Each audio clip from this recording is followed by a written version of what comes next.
Hey, what's up guys, Morty Croson here, and today we're going to be going over 5 ways to help you better throw with the hip. A lot of it ends up obviously being with how well can we utilize the lower body, and there's a lot of mistakes that I see that quarterbacks make that I think will really make a big difference in terms of how well you're going to be able to consistently add a lot of velocity into the throw and also to get a lot of distance into the throw. So we're going to go over those today. I'm going to try to simplify it the best we can because a lot of them really just go down to making these main 5 errors. Obviously there's more, but the first thing that I would say is just that front step, and this is probably the most important one. Some of the things that will make it so you basically can't use the back hip are going to be if this step ends up coming too much across here and if this step ends up opening up too much. Okay, so if we open up here and even come across, now that really makes it a bit difficult for me to be able to generate a good amount of force within the hips. I can open up my front foot by kind of stepping out to the side, and this still gives me the opportunity to generate more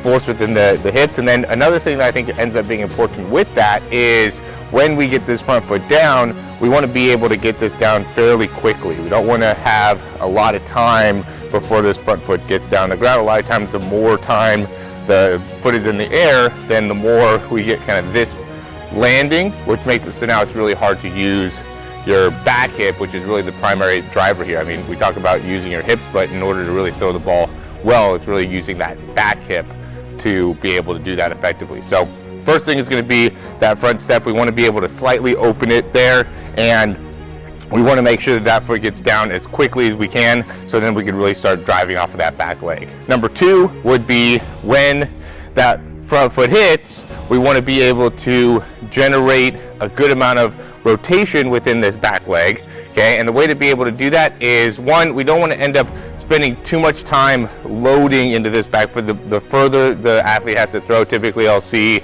people really try to get like their knee to come out and they'll really sink down into this hip. And I do think that being able to understand how to load in that hip is important, but if you get too stuck back here, now a lot of times that ends up making it so this load ends up being really long, and then you'll end up wanting to use all arm or just try to get the momentum of just your body shift, right? It doesn't want to be a body shift when it comes to throwing the ball. That's going to be more of like a shot put.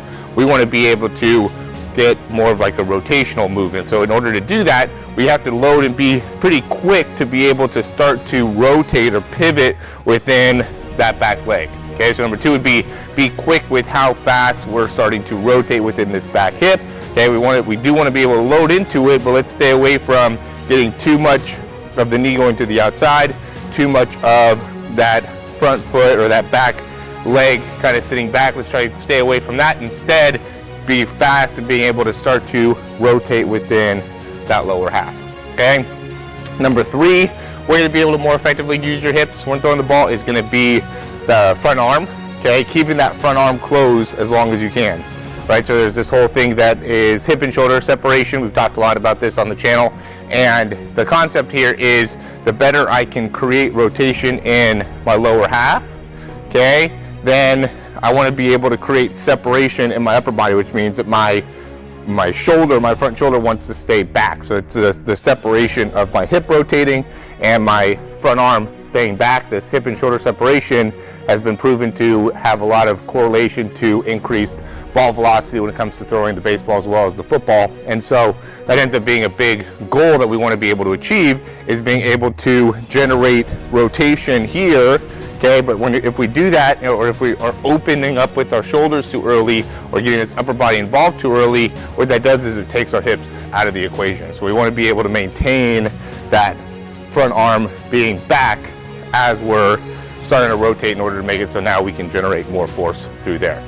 Okay, number 4 is going to be really being active with that front hip and pulling it back. So not only are we trying to rotate here with this back leg, but we also want to be able to really pull back with this front hip to be able to generate rotation all the way through the movement. So we don't want to just have lower body rotation. We want to also be pulling back with that front hip as well as we're going through the throw.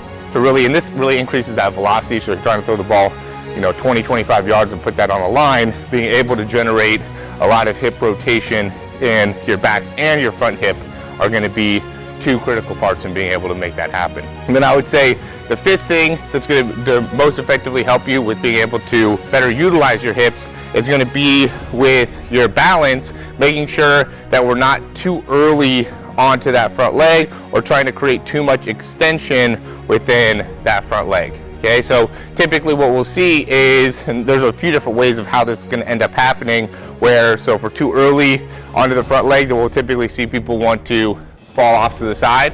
Okay, so if you see that, what that means is it's either you're too early or you're too late, right? So you're either too early, you're trying to shift too much weight onto your front leg. Sometimes we'll see that with people also wanting to hyperextend with that front leg. Okay, that's another way to know if you're too early shifting your weight forward, you're not really loading onto that back leg. Another big part of it's going to be how well, when we're getting that foot down, how well are we able to actually rotate within that lower body. So the more that we're just trying to push forward here, if we load really far into this back leg, sometimes we'll end up going off to the side, or if we're shifting too far forward and really just like pushing off that back leg, we could end up leaning off to the side, or we could also end up really hyperextending this leg and end up throwing like this. Okay, so the big point of this is with our weight distribution, we want to understand that as we're loading, we want to be loading here simultaneously, and then from this position, we've talked about this before, the process wants to be is we're loading, getting this front foot down. From here, we want hip rotation to happen, right? We want this front hip to start opening up, then we start to rotate within the upper body, and then we start coming forward with our momentum. Okay, so from here, and I rotate, I still want to have more of my weight on my back foot. So as long as you can, you want to be keeping your weight on this back foot, so then as I'm creating rotation, now I'm shifting my weight into this front leg. If I get my weight onto this front leg too early, that's when I'm going to hyperextend. That's when I'm going to lean over the side. That's when we're going to start to see a lot of these compensations that are really taking your hips out of the throw. So those are 5 things that I think will more effectively help you throw the football and really be able to use your hips when throwing the football. If you like that information, click that thumbs up down below, subscribe to the channel. If you have any questions, comments, or recommendations, you can leave those down below.